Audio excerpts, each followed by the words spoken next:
আসসালামু আলাইকুম ওয়া রাহমাতুল্লাহ। নাহমাদুহু ওয়া নুসাল্লি আলা রাসূলিহিল কারীম, আম্মা বাদ। আউযু বিল্লাহি মিনাশ শাইতানির রাজীম। বিসমিল্লাহির রহমানির রহিম। মহান আল্লাহ তাআলা সূরা নিসার 36 নম্বর আয়াতে বলেন, ওয়া আবুদুল্লাহা ওয়া লা তুশরিকু বিহি শাইআ। তোমরা এক আল্লাহ তাআলার ইবাদত করো, তার সাথে অন্য কাউকে শরীক করো না।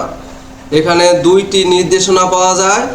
প্রথম কথাটা হচ্ছে একমাত্র আল্লাহ তাআলা চূড়ান্ত আনুগত্য করার নির্দেশ প্রদান করা হয়েছে, আর দ্বিতীয়টি হচ্ছে আল্লাহর সাথে অন্য কাউকে শরীক করার নিষেধ দেওয়া হয়েছে। এখানে শাইআ শব্দ দ্বারা নিষ্প্রাণ জীবন, জানোয়ার, মানুষের, রাজা, বাদশা, শয়তান সকলকেই বোঝানো হয়েছে। মানুষ যত প্রকার জিনিসের পূজা, অন্ধ আনুগত্য, অন্ধ ভক্তি প্রদর্শন করা, তা সবই নিষেধ। আল্লাহ তাআলার ইবাদত করতে গিয়ে কোনো মানুষকে, কোনো পীরকে, কোনো নেতাকে এবং কোনো রাষ্ট্রপ্রধানকে বুজুর্গ ভেবে তাদের তৈরি করা নিয়ম নীতির অনুসরণ করলে, অথবা বিভিন্ন নিষ্প্রাণ জীবন যেমন চাঁদ, সূরজ, পাথর, মূর্তি ইত্যাদির মাধ্যমে ইবাদত করে আল্লাহকে খুশি করাকে অংশীদারিত্ব করা হয়। তারপর আল্লাহ তাআলা বলেন, পিতামাতার সাথে ভালো ব্যবহার করো।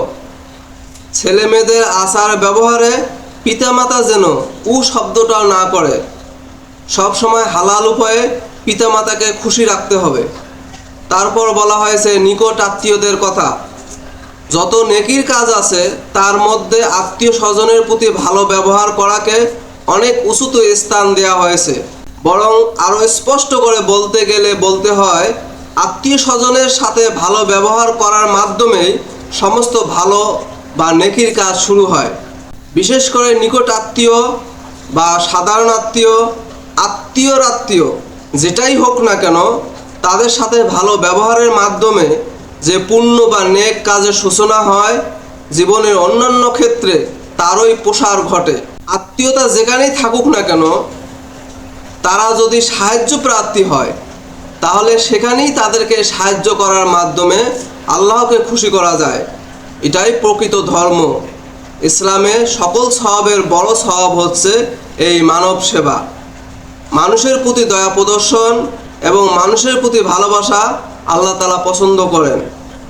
অচেনা দূরের প্রতিবেশী, সাময়িক প্রতিবেশী, এই দুই ধরনের প্রতিবেশীর হক সাধারণ সঙ্গী বা বন্ধু বান্ধবের থেকে বেশি। কারণ প্রতিবেশী তো আমাদের সার্বক্ষণিক কাছের লোক। আল্লাহ তাআলা বলেন, তোমরা প্রতিবেশীর প্রতি লক্ষ্য রাখো, তাদের সাথে ভালো ব্যবহার করো। তারা সম্পর্কীয় প্রতিবেশী হোক আর সম্পর্ক ছাড়াই হোক, তারা মুসলমানই হোক বা ইহুদি ও খ্রিস্টানই হোক।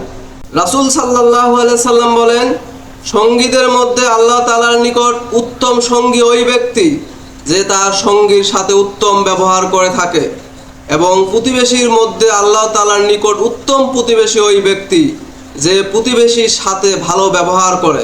হযরত উমর রাদিয়াল্লাহু তাআলা আনহু বলেন, রাসূল সাল্লাল্লাহু আলাইহি সাল্লাম বলেছেন, মানুষের এই কাজ করা উচিত নয় যে প্রতিবেশীকে পরিতৃপ্ত না করে নিজে পরিতৃপ্ত সহকারে আহার করে। রাসূল সাল্লাল্লাহু আলাইহি সাল্লাম আরও বলেন, জেনে রাখো, যে চোর 10 বাড়িতে চুরি করেছে তার পাপ ওই চোরের পাপ হতে হালকা যে তার প্রতিবেশীর ঘর হতে কিছু চুরি করে। রাসূল সাল্লাল্লাহু আলাইহি সাল্লাম আরও বলেন, জিবরাইল আলাইহিস সালাম আমাকে প্রতিবেশীর হকের ব্যাপারে আমার প্রতি চাপ সৃষ্টি করেছিলেন। তিনি তাদের এত বেশি হক বর্ণনা করেন যে আমার মনে সন্দেহ হয়, না জানি আজ তিনি প্রতিবেশীকে উত্তরাধিকারী বানিয়ে দেন। এরপর অন্যদের অধিকারের কথা বলা হয়েছে, যেমন সফরের সময় সাময়িকভাবে পাশে থাকা এবং চাকরি জীবনে, ব্যবসা জীবনে একসাথে ছিল তাদের সাথে ভালো ব্যবহার ও তাদের খোঁজ খবর রাখা একান্ত কর্তব্য। রাসূল সাল্লাল্লাহু আলাইহি সাল্লাম তো নিজে মরণ রোগেও নিজের উম্মতের জন্য ওসিয়ত করে গেছেন। তিনি বলেন, হে লোক সকল, নামাজ ও দাসদের প্রতি খুব খেয়াল রাখবে। বারবার তিনি একথা বলতে থাকতেন, অবশেষে তার বাক শক্তি আটকে যায়। তারপর বলা হয়েছে মুসাফিরের অধিকারের সম্পর্কে। মুসাফির এমন এক ব্যক্তি তার নিজের পরিবার পরিজন থেকে বিচ্ছিন্ন হয়ে গেছে, ধন সম্পদ হারিয়ে ফেলে বেকায়দায় পড়ে গেছে, তাদের পাশে যথাযথভাবে সহযোগিতার হাত বাড়িয়ে দেওয়ার কথা বলা হয়েছে। আবার যার সাথে কোনো এক সময় মেলামেশা করা হয়েছে, এরা বাড়ির কর্মচারীও হতে পারে এবং দুনিয়ার যে কোনো এলাকার মানুষও হতে পারে, তাদের সাথে ভালো ব্যবহার করার তাগিদ দেওয়া হয়েছে। তারপর বলা হয়েছে অহংকারী ও বাহাদুরি প্রদর্শন, কৃপণতা করা, অন্যকে কৃপণ হতে বলা, আল্লাহর রহমত ও দয়া পাওয়ার পর গোপন করা, লোক দেখানো খরচ এবং আল্লাহ তাআলা ও আখিরাতের উপর ঈমান না থাকা, এদেরকে আল্লাহ তাআলা ভালোবাসেন না। তারা নিজেদেরকে ভালো মনে করলেও আল্লাহ তাআলার নিকট তারা আদৌ ভালো নয়। তারা নিজেদেরকে বড় ও সম্মানিত মনে করলেও আল্লাহ তাআলার নিকট তারা লাঞ্ছিত ও ঘৃণিত। জনগণের দৃষ্টিতেও তারা হেয় ও তুচ্ছ। তারা কত বড় অত্যাচারী ও অকৃতজ্ঞ যে কারো উপর কিছু অনুগ্রহ করলে তাকে সে অনুগ্রহের ফোঁটা দেয়, কিন্তু তাদের পূর্ব যে নিয়ামত তাদের উপর রয়েছে তার জন্য তারা আল্লাহর নিকট কৃতজ্ঞতা প্রকাশ করে না।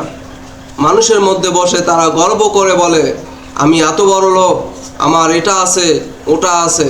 আল্লাহ তাআলা এ ধরনের লোকজনকে ভালোবাসেন না। তাই আসুন কোরআন শিখি, পড়ি, বুঝি, আমল করি এবং সকলের কাছে পৌঁছে দেই। আমিন। আসসালামু আলাইকুম ওয়া রাহমাতুল্লাহ।